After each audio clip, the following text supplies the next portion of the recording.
Right, she's alive. Hello my lovelies, and welcome back to SolarPunk Today. Feels very good to be saying that again. This podcast sort of dropped off the face of the earth for a few months, and all I can say is that the last few weeks of uni really got to me, and then moving out of halls was a whole thing, and the summer break came and I was back at my parents' house and I was just mentally exhausted. I used up all of my resources. I didn't really have anything new to say, and I wasn't, like, by that time I'd stopped doing weekly episodes, and so it felt better to wait and to let myself recharge and to read some stuff than to try and force myself to have opinions and to say something when I didn't have something to say. Anyways, we're back now, refreshed and ready to go with season 2. I'm all settled into my second year house, which you can see if you found my new YouTube channel. I've finally got it so that my camera will actually film more than 5 minutes of video, and so I can film this, put this up on YouTube. If you're listening on any of the podcast apps and you'd much rather come and watch this, you can find me at Strawberry Thief Productions, which is where I'll be putting podcast episodes. They'll be going on there as well, and you might occasionally get me doing more sort of cultural analysis, story theory. I will inevitably make a video about Star Wars at some point, or 10. If you're one of my housemates or if you know me, you'll understand how much I have to say about that. So if you're interested in any of that stuff, Strawberry Thief Productions on YouTube. The avatar's a cute little magpie holding a strawberry in its mouth. So if you want to go and find that, excellent. So I'm back. I've got some things to say. I've given this season a title or a bit of an overarching theme, because while I did like what I did with the previous series, the episodes were a bit disjointed. Obviously I had food systems 1 and 2, but mostly it felt like I was coming up with something new to say each week, and they were a bit disjointed.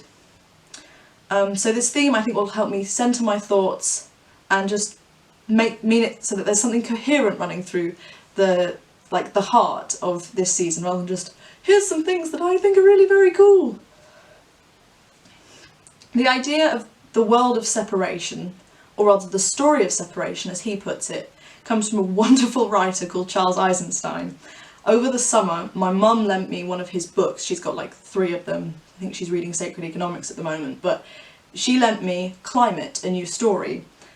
In this book, Eisenstein explains his idea of the world of separation, along with a whole load of problems that he has with the current discourse around the climate crisis, all of which I think is very helpful and very interesting, and has really shaped the way that I think about the problems that we're facing, and also the way that we're going to come up with the solutions.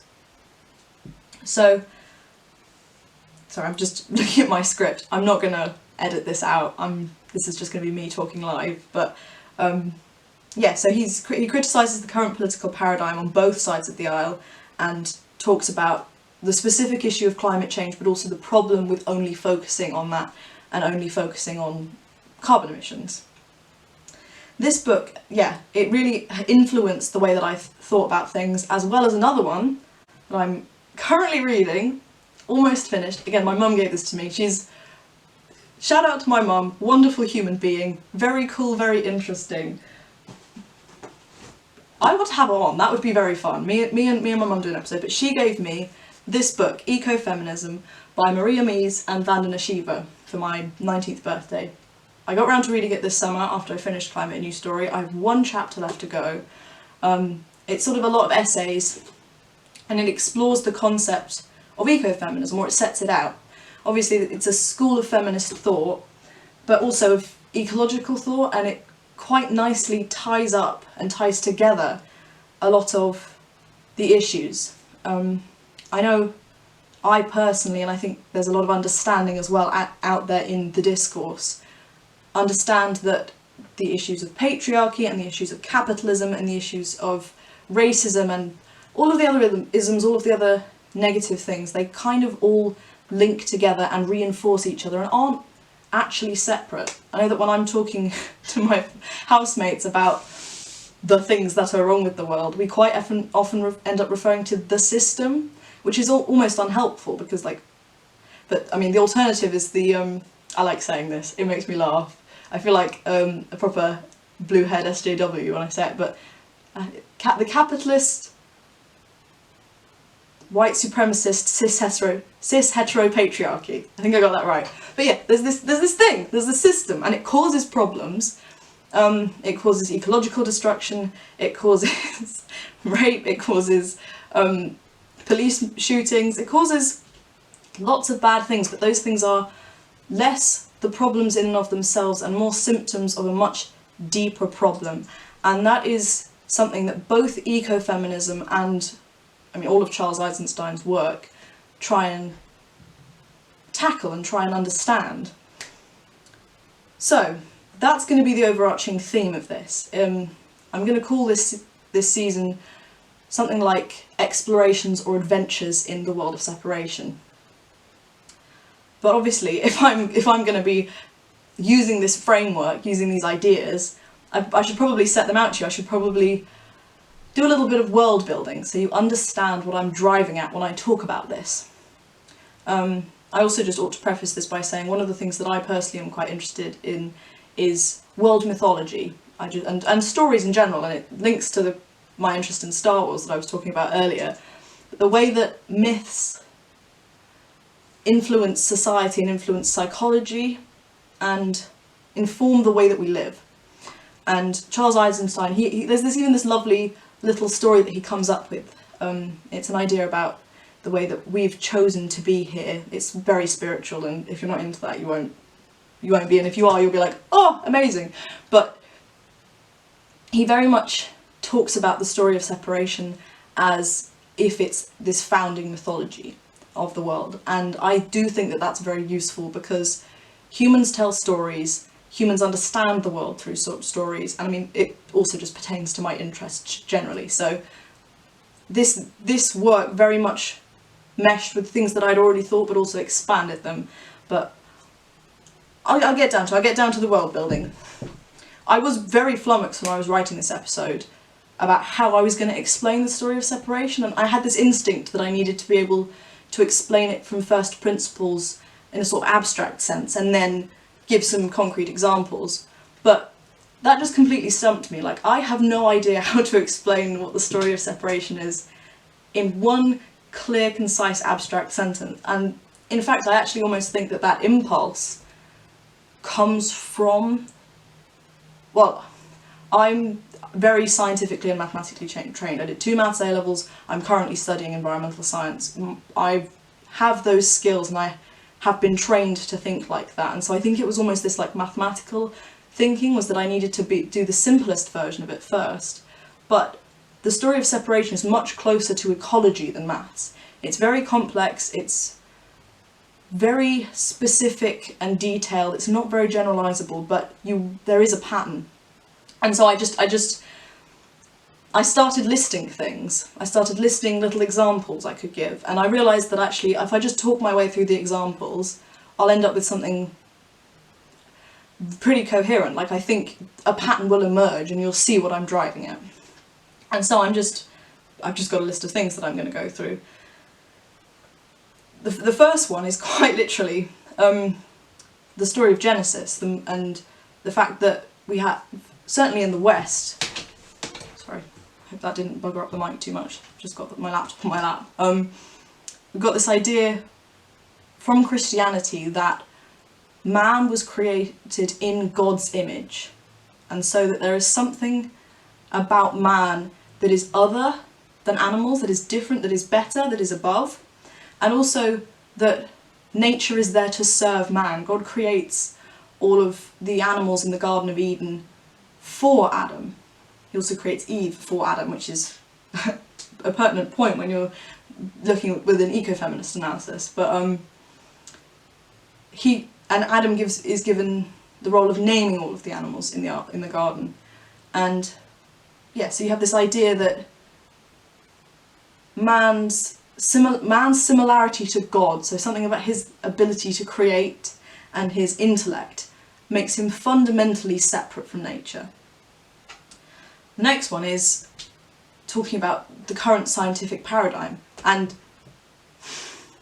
I'm a scientist, so when I'm criticising this, when I'm pointing out this pattern, I don't come at this from a place of I don't think that this is useful. I come at this from a place of we have to be aware that science is just one of many epistemological processes. It's just one way of finding the truth.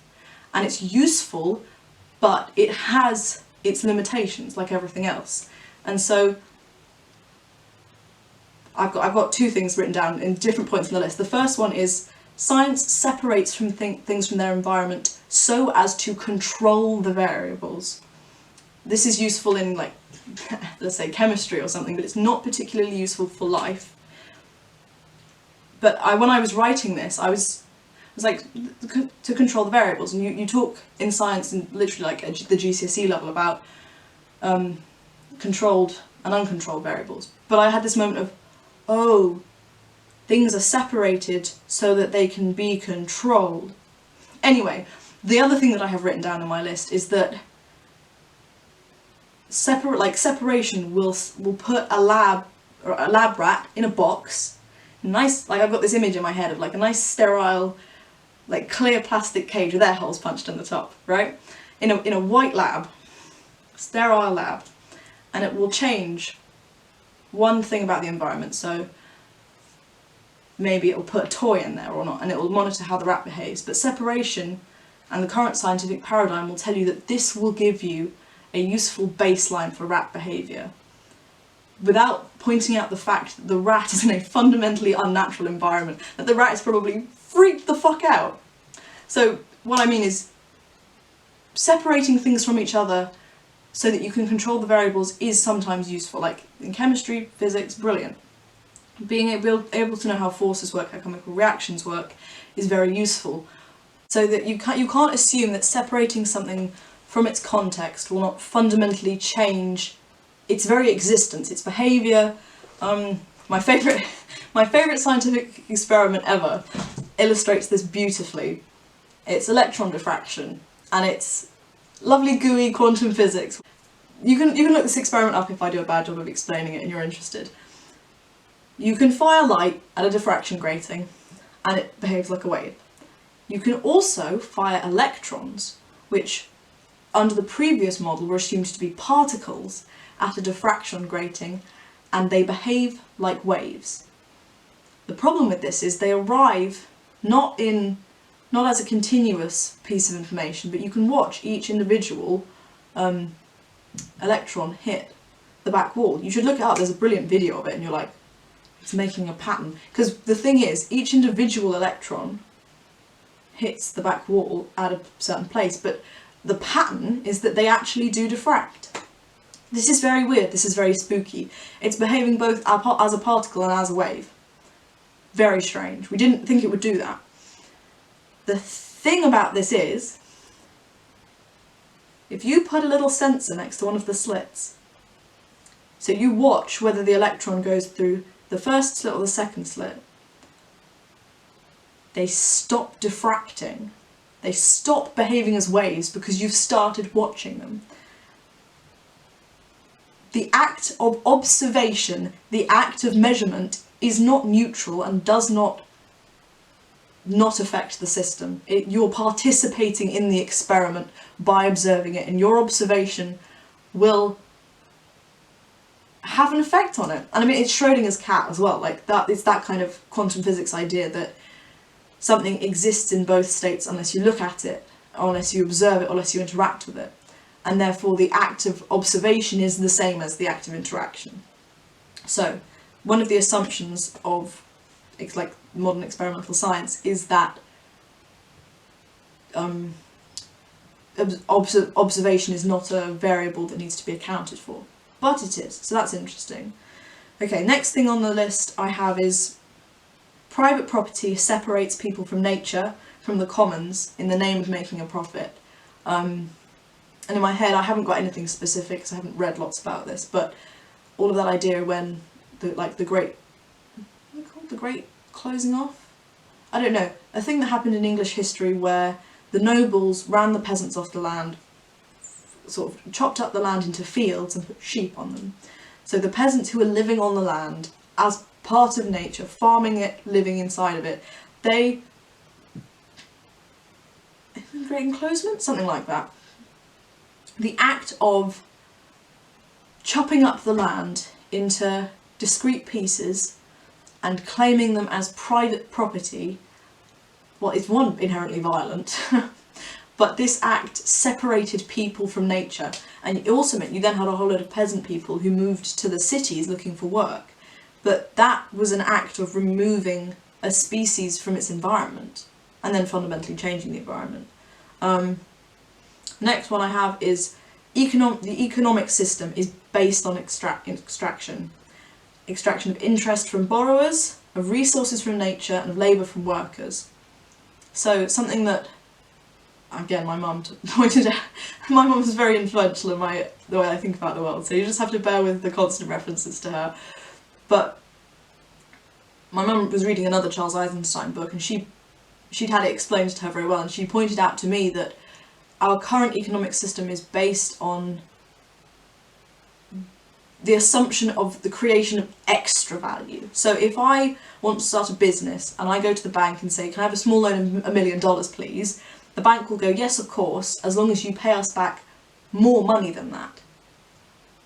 The bank is asking me, the bank is only going to give me money on the assumption that I will create some value out of nowhere. Now, you can't do that, right? Unless you create something that we don't need, or you turn something that was already happening but that wasn't part of the current economy, you turn that into an economic activity.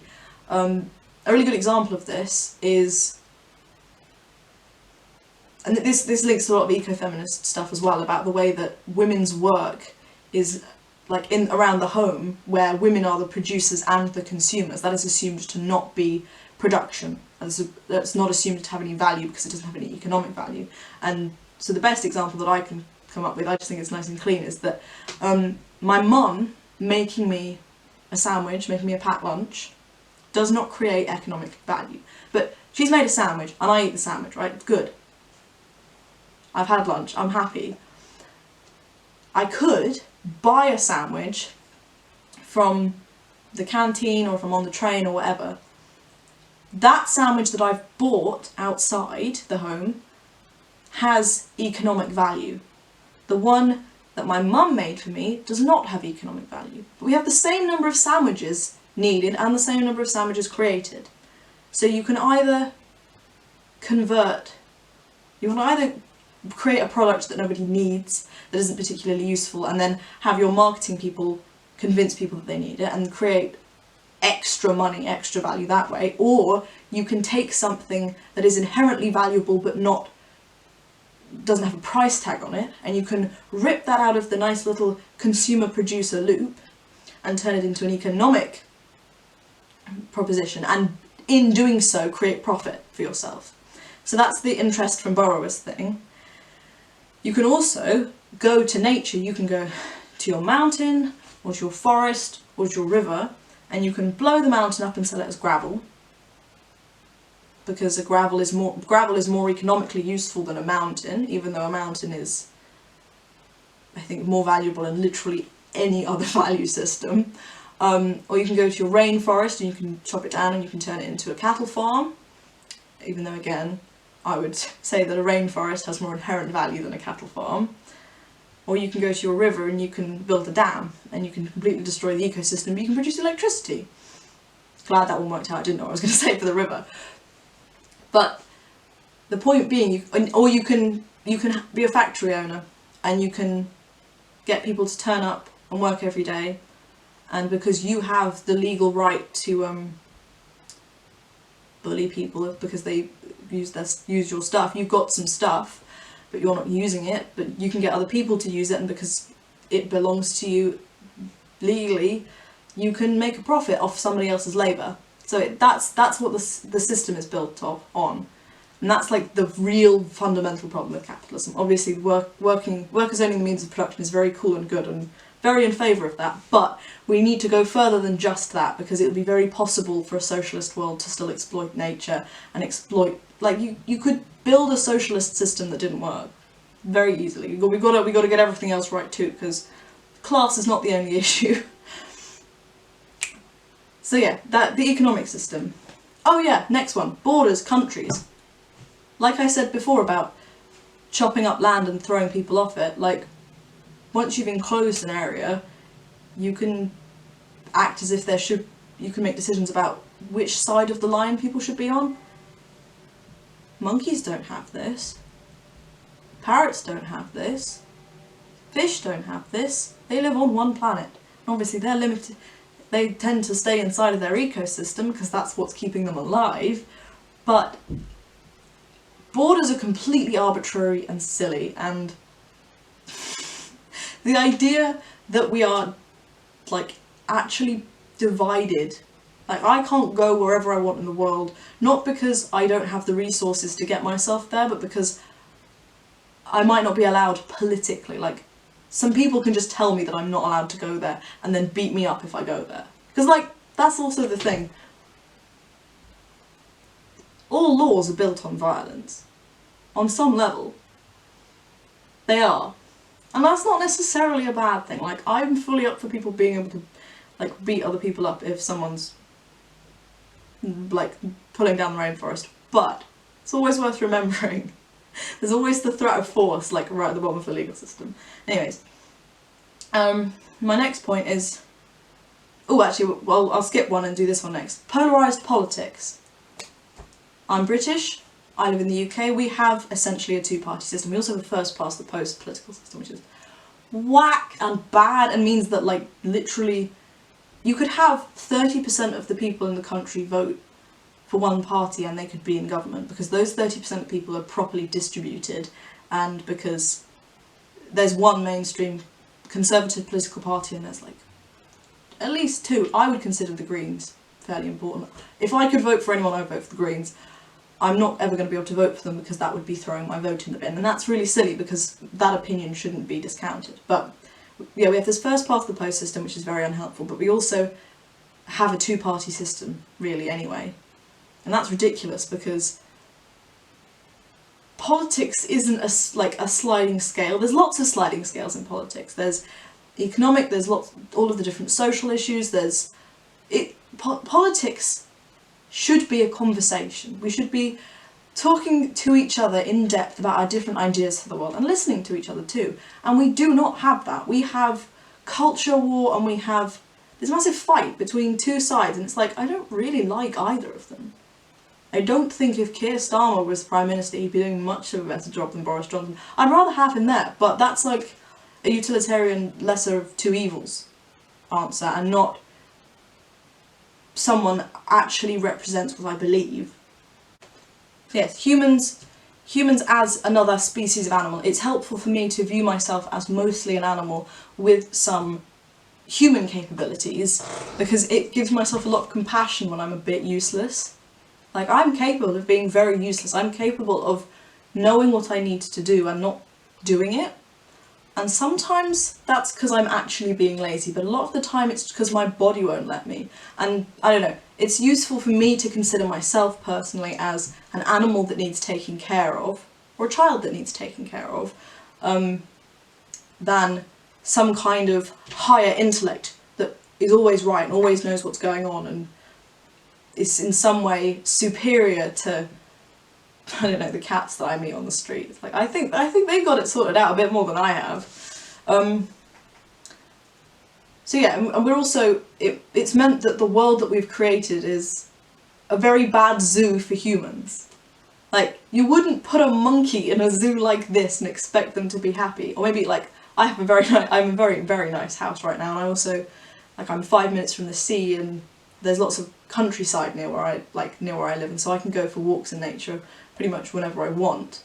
And I'm doing a degree that I'm interested in, and, like, I have pretty good food. I'm quite good at cooking for myself. I'm quite good at trying to eat organic mostly, and so I'm not doing a bad job of being my own zookeeper in the current system. But it would be very easy to live in a box, little tiny white box in London, right? no natural light, eat horrible food because you don't have any time, because you there's a poem that I really like, called Energy Drinks by Lauren Zunziger. You can find it on Spotify, it's spoken word poetry, but there's a lovely line about, and we get in the box to go to the box, and work in the box to make the box grow, because the goal is always to have the biggest box of them all, and just that idea that we're in these boxes all the time, and we get food in a box, it's a plastic box, and it's not a good zoo. Humans are animals, so we should be trying to make a society that's a good zoo for humans, but also humans are part of nature, and this idea that we're not is harmful to nature and to ourselves, because it denies our animal nature, and it also means that because we see ourselves as separate from nature, we think that we can exploit nature and that it won't deeply affect us. So you also get that sort of war thinking, like when you separate people from each other, and we do have this view, and I'm trying very hard at the moment to get rid of the war thinking in myself as an environmentalist. It's very easy to see someone and go, that you're doing something you don't like, and go, they are the enemy, they are making a problem, they are evil and horrible and irredeemable, they are fundamentally different from me, and so I should fight them. And I'm not against the idea of acting and combating things, combating ideas, but another point that I've got written down somewhere on here is separation says that Jeff Bezos is fundamentally evil in all of these ways. And I've been really working on the idea in myself that I hate the system that built Amazon. I hate that a man could do that, but I don't want to live in a world where there are no Jeff Bezoses, or no Boris Johnsons, or no Donald Trumps. I want to live in a world where they exist on a human scale just like everybody else. They don't have any more power than any of the rest of us, and so they can't be a problem. Because they have just as much of a right to existence as I do. And I also don't want to go around killing people, because that's deeply unhelpful. You're just going to get people to hate you and want to kill you too, and then you end up in a war. And so this is the thing. It's hard, it's very difficult, it feels very easy to get cross with something and to fight it, but you're never going to win someone over by fighting them. You're never going to win someone over by being their enemy. And like fundamentally, they are not different from you. They're a human being too. If you were in their circumstances, you would do the same things as them, because we are all products of the circumstances of our existence. And this is another thing I've been thinking about, because I'm doing environmental science because I want to save the world. And so I have this question in my head about, if the climate crisis wasn't a thing, would I be doing environmental science? Is it a great tragedy that I'm having to devote my life to this cause? And the answer that I arrived at was no, because I'm inseparable from the circumstances of my existence. Like, I would not be me in a world where climate change wasn't happening. I would be fundamentally different. And so it actually doesn't matter. Like, there's no ideal version of me that I'm being prevented from being. I'm just an animal in a system trying to make life good.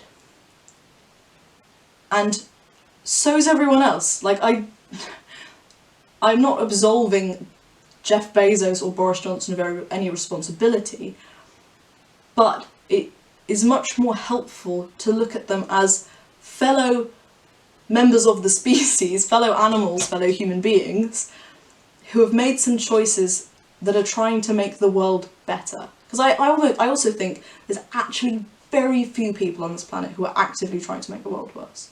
Some of them are making the world worse because they've got the wrong worldview, but that's less a problem with them and more a problem with the ideas that they hold.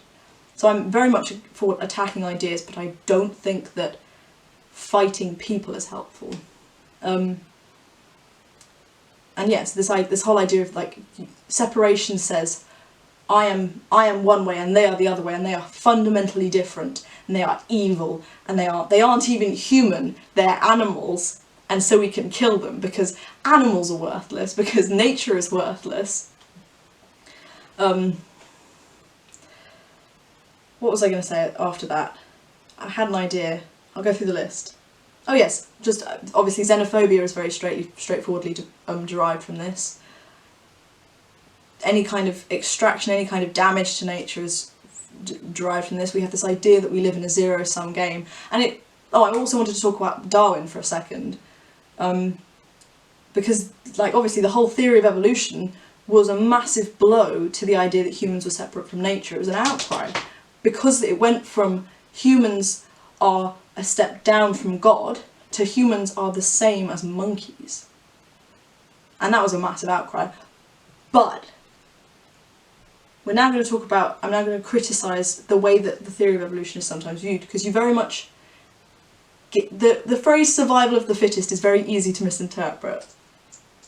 And so you have this idea that the biggest and the strongest will survive and the most ruthless will survive, when community is a very good survival strategy, working together is a very good survival strategy, but also evolution by means of natural selection occurs basically for two reasons. Well, actually no, you get natural selection and you get sexual selection. So when there is a shortage of resources, whether that be for food or shelter, you get natural selection, so the selection pressure of other species. So either your species might get outcompeted, or some members of your species might starve to death, or your species might be predated upon and get eaten because of lack of shelter. But you also have sexual selection within this. And now I'm going to talk about birds of paradise. They're really fun, they're ridiculous. They live in a world where there is no shortage of food or of shelter. And so what happens is you end up with these really flamboyant males, because they have all of this extra energy that they can put in to being sexy, quite literally. There's a very good documentary that my housemate who's doing zoology showed me, which is just like the silly narration and silly music over all of these different mating dances of male birds of paradise. I give this example because survival of the fittest is like edge case scenario. Like, we don't actually live in a world where food or shelter needs to be scarce. We do because it's kind of fucked. But we can create this kind of rainforest conditions where we have an abundance of food and abundance of shelter. And in that world, you don't get natural selection, like, because you're not fighting to survive. And also, like, just all of this fighting and all of this war comes from this idea that someone else's existence is fundamentally threatening to your own. And that happens in dire circumstances, sure, like, that can happen, but it doesn't need to. And I do think that a lot of the problem with, certainly the newspapers in the UK, for instance, like, we have, like, basically one major left-leaning newspaper, and they're not even that good, like, they've been going downhill recently. And then there's, like, 8 that are all owned by Rupert Murdoch, and they're all pushing this idea that the world is big and scary. It doesn't need to be. It might be right now, there's definitely truth in that, but we don't have to believe in that, we don't have to treat that as fact. And I mean, that's why I'm making this podcast. I don't believe that the world that we live in is unsavable. And I'm trying to create a vision to work towards, some hope, a positive vision of the future. And it looks a lot like one where we don't live in this story of separation. I've got loads more points. I'm just going to... there's a moment where I talk about the trolley problem, and I was just going to say, yeah, utilitarianism as well. That's very much zero-sum game thinking, and also, like, the trolley, like, if you're asked a question about the trolley problem, it always feels uncomfortable answering it, because you're condemning someone to death. Like, whatever your answer is, someone will die. And I think that that's a really good illustration of the problem with simplifying things down. Because if that situation was actually presented in front of you, you don't have two options. You don't pull the lever or not pull the lever. there's lots of things you can do. You can try and untie the people from the railings. Even if that wouldn't work, it would be a thing that you might try and do. And I think there's this fundamental denial in this kind of thought experiment of the nature of creativity and of ingenuity and the importance of context when deciding morals. So you have this kind of this monoculture thinking, like we have to make it binary, we have to make it one or the other, because the complexity of it is too much to think about. Joseph Campbell, very interesting guy, very interested in myths and stuff. I've read a bit of his work. A lot of his work is based on the psychoanalytic work of Carl Jung, who also talked a lot about myths and about the way that mythologies... There's certain recurring ideas that you get, certain recurring motifs that you get in myth that pertain to certain parts of the psyche. He had this lovely model where there's all of these different characters that make up your psyche. But this kind of war thinking, this kind of separation, and this kind of assumption that you are wholly good and the person that you're fighting is wholly bad, is a textbook unhealthy psyche in a Jungian framework. And he was keen on working towards what he called an integrated psyche with his work. And that involves not separating yourself from the shadow and therefore projecting it onto the world, but instead seeing all of the parts of yourself that are horrible and are monstrous and that could have been the part of your humanity that someone embodied when they were being a guard at Auschwitz, or a slave trader, or or a mass murderer. Like, you are a human, you have just the same or a very similar set of capabilities to all other humans, and your psyche has the capability, if it went through the right set of experiences, to go and do all of those things. And so it's worth recognising the part of yourself that society has told you that is unacceptable and that you find disgusting. And so there's this, and you don't have to do any of the things that this part of yourself says, right? But the realisation that you have those in you stops you from acting it out, because you're suddenly aware of this monstrous ability that you have. And you get this... So, first of all, you get the ego and the shadow being integrated, and then you get like the ego and the persona, or like the self and the persona, so that you are acting in the world in your truest sense. Like, you don't have to put on a mask to be part of society, you just are yourself. And the final part of the integration is actually a realisation that you are not separate from your environment. So that's another thing. So this links in quite well with that. And there's some psychology in there as well. This is a very fun episode. I'm enjoying myself because I have some structure, but I'm literally just talking about things that exist in my brain. I hope this is good content. I hope that if you're watching or listening to this, that it's enjoyable for you. But I mean, this is what it's like to live inside my brain, and this is some stuff that I think that's... Oh, bloody hell! I've got a lot more points on this. Hang on. Actually, no, these ones are okay, because I've just got a whole series of ones that are things that the story of separation would say, and then criticism or something. One of them is the Jeff Bezos thing, and I've already mentioned that, so I won't do that one. But separation says, facts don't care about your feelings, as if our very process of creating knowledge is not based on what interests us, as if our feelings are completely irrelevant when making decisions about how the world should work, as if facts are the only thing that are true and that feelings aren't also true, and that feelings aren't also useful. So separation is very reductive and is mostly interested in what it can measure, and anything that it can't measure or that it hasn't thought of to measure yet doesn't get included.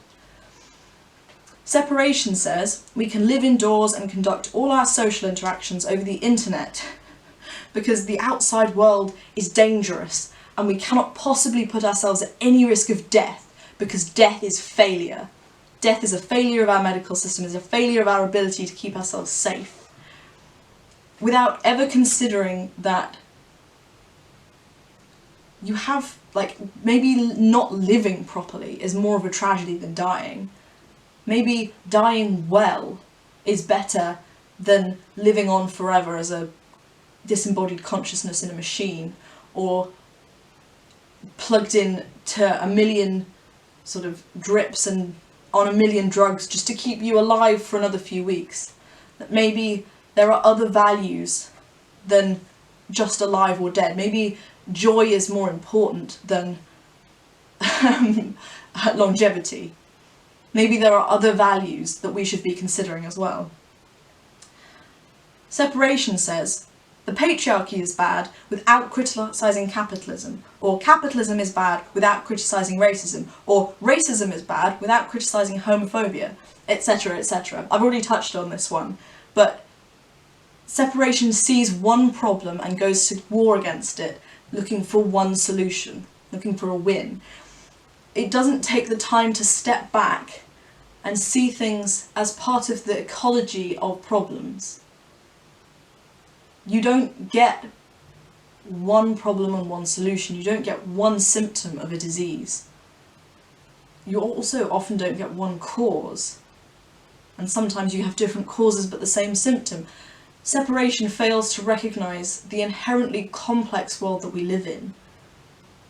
Separation also says, you have a headache, here, take some paracetamol, and not, you have a headache, why do you have a headache? Is there a way that we can fix the thing that's giving you a headache? Do you need something better to eat? Are you hydrated enough? Do you need to go to sleep? Are you too cold or too warm? Separation is particularly a problem in modern medicine, and it just treats like a symptom as a problem to be solved, rather than something that points to an underlying cause that should be looked at.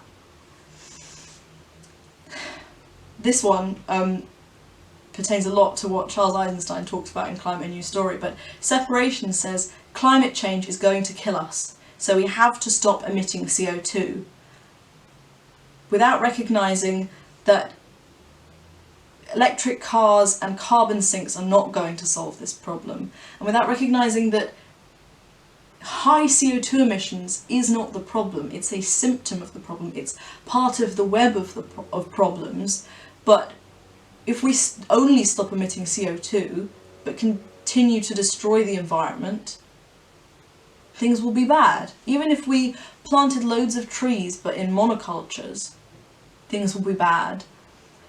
And because of this, separation fails to recognise when one solution can help many problems. So rather than advocating for just planting trees or preventing CO2 from entering the atmosphere, you instead go, well, maybe we should be planting food forests, because they will not only help heal ecosystems, improve biodiversity, but they can help with poverty reduction and food security and flooding and all sorts of things. So you have, rather than this linear thinking, this idea that there is one cause and one effect, we need this recognition of the system that we live in and the interconnectedness of everything, and the way that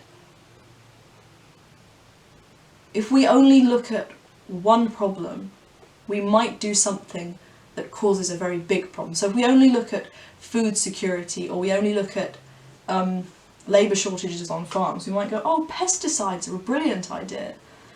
Fertilisers are a brilliant idea. They'll help with food security. They'll help produce more food for our country.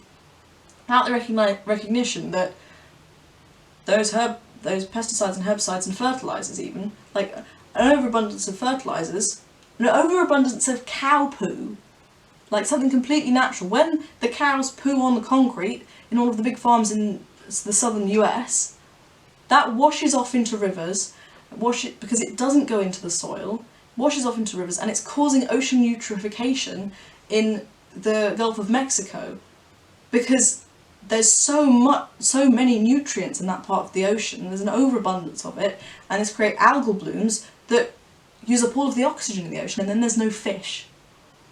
And that's just a brilliant example of something that can look like a solution if you only look at one problem and one tiny aspect and not the system, can cause a much bigger one, because then maybe the food security of the people living in New Orleans and whatever is damaged because they can't fish anymore. And yeah.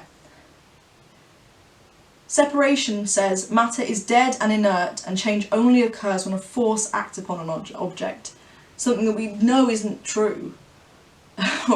Partly because of quantum physics, partly because change is constant, and partly because that idea fails to acknowledge that people can change not when forced to change, but when you don't have to make someone do something, you don't have to persuade someone to do something. You can show them something, they can watch you do something without you even intending them to see it, and that can change them. And I mean, in ecology, in evolution, change is constant. Life is constant, and sure, it's powered by forces and chemical reactions, but to only view the world as a set of forces and chemical reactions doesn't account for things like beauty and love. And souls, like, we all have this feeling that we have a soul. And we can't quantify it, but that doesn't mean that it's not useful to consider. And I think useful to consider is quite a good way of deciding whether something's true or not. If it's useful to believe that it's true, then maybe it is true. It's true like a tool, rather than like an objective fact. But yes. That's the end of my list of things. This description of the story of separation, of the world of separation, naturally comes across as very critical, because I do think that pretty much all of the problems of modern society are ultimately symptoms of this, like, unchecked worldview, this unconscious worldview. Like, this is the story we're running. And it's worth pointing that out, because it's not wrong, but it's gone too far. There's actually this lovely bit, I've got it next to me, in this book, Sophie's World, by Justine Gardner. This is a wonderful book. It gives you like a crash course in all of philosophy and this really interesting kind of inception-y plot about the nature of reality. It's really good, but there was just a particular moment in it that I remembered when I was writing this. So Sophie takes a swig from the red bottle, and her perception of reality shifts so that she sees the whole of existence as one thought, one idea, one kind of conception, and everything inherently linked to everything else.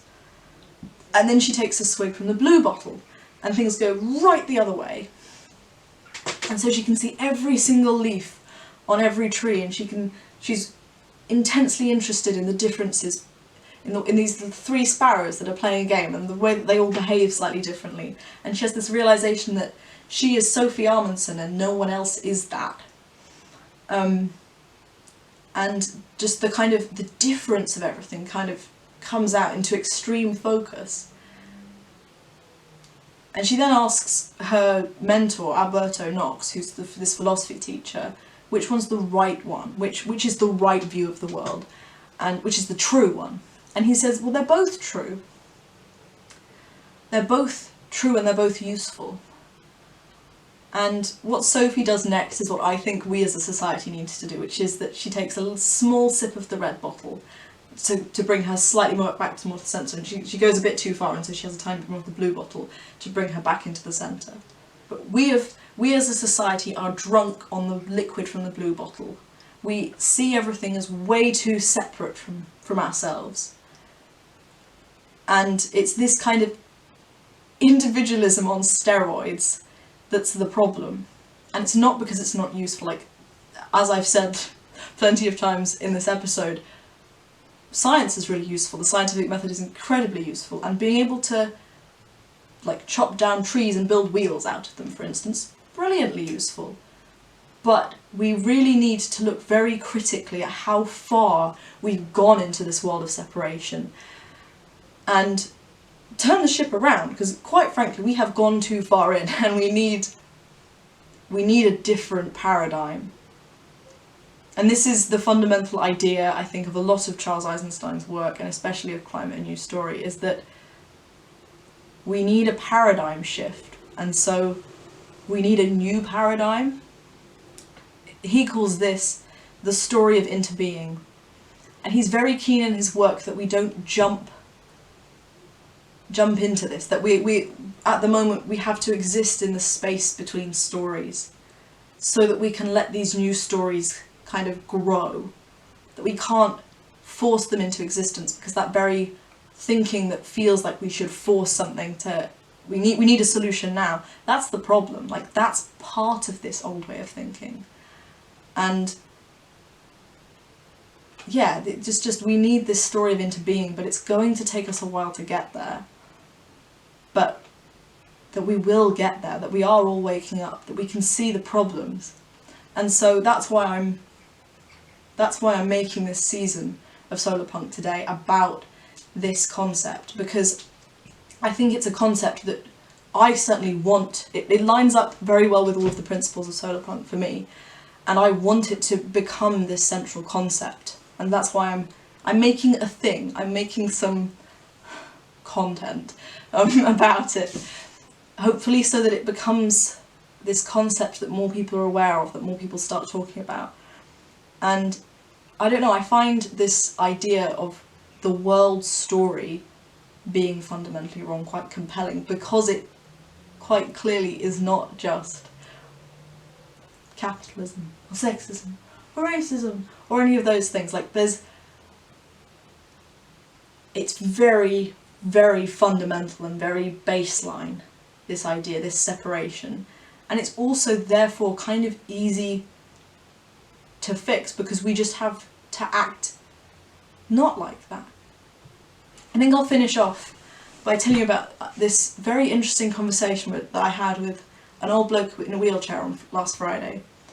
I was in Truro for a youth climate strike. It wasn't a very big one, there weren't very many of us, but I said some stuff. I yelled into a megaphone like I always do. But this time I was very much trying to embody this kind of love and hope rather than fear. And that was interesting and felt a lot better. But at the end of it, we ended up sitting outside Primark with our little signs, and this old bloke rode up on a mobility scooter and just started spewing Daily Mail anti-climate memes at us. It was really interesting. He'd obviously seen us and seen us as a threat to his existence. Because when you have a worldview and when you see someone that disagrees with you and you identify with that worldview, you see them as a threat. He pulled out all of the classic stuff about why don't you go and protest in China? We only do 1% of the emissions. And I was all in this kind of peace and love and hope attitude, and I was trying not to do a war thinking at him. I really didn't want to have a fight with this guy, because I knew it wouldn't help. If I started arguing with him, I would have thrown some environmentalist memes at him, and he would have thrown some anti-climate, some climate skepticism memes at me, and no one would have listened to each other and no one would have changed anything. So I didn't do that. I can't tell you exactly what I did do, because I didn't defend myself either. But I ended up talking to him about how he thought the world was, and what I realised was that this man was basically deeply nihilistic about the state of things, and fundamentally didn't believe that anything good could be done ever, because the world was bad. I was literally talking to him about, I think I said to him something like, I'd really be interested to see on what the world you want to live in looks like, because it's probably not that different from mine. And so I've got this lovely got words, this lovely shining golden vision in my head of this little this little commune with a little earth ship surrounded by a food forest. And this is what I'm working towards. This is it's where I'm gonna live in 10 years' time. It just is. I'm gonna make it. I'm gonna build it. But I was talking about how I could make this thing, and he was like, but that's not gonna fix anything. China will still be emitting things. And I was like, but I will have a nice life. I will make some good. And I don't know, it was interesting because I came away from that conversation feeling really good about what I'd said and what I'd done, because I hadn't fought this guy, and in the end, like, because he stayed talking to us for a while, like, you could tell he wanted to just, like, fling a climate skeptic meme at us, or fling a bit of hopelessness at us and then move on. But I was sitting on the floor in my little flowery dress, looking very unthreatening, and I was like, well, I really do think I can make things better, and I know that that's naive, but I'm still gonna do it. But I think I must have made him think about something, that even if he doesn't go home, even if he's not, like, had a single conscious thought about that, I did demonstrate to him a different way of being. And oh, another thing, I just remembered, I did literally say, I care very deeply about your existence too. I'm not your enemy. I want to make the world nice for you to live in too, and I think that's really important as well. And yeah, that felt good, that felt healthy, that felt productive. That felt like a step in the right direction. And it felt like a little microcosm of the story of interbeing. I think I'm finished for now. If you've made it all the way to the end, thank you very much for listening. I really appreciate it. People have been listening to my podcast all summer, and like the little Anchor analytic thing shows that like a couple of people listen to it every day, which is amazing, and I'm kind of fascinated by it because I haven't been active on there for months. But thank you to everyone who's been listening so far. Thank you to everyone who listens to this. Thank you to everyone who finds this on YouTube and watches it. And if you want, I'm gonna have to do the YouTube thing now, where I'm like and subscribe. No, I hope you found this useful. I hope you found this interesting. I hope that what I'm doing, that what I'm saying, makes you feel better about things, makes you more hopeful. I hope that this has made the world a little bit better in some way, because I do believe that it has the capacity to. Yeah. Thank you for listening.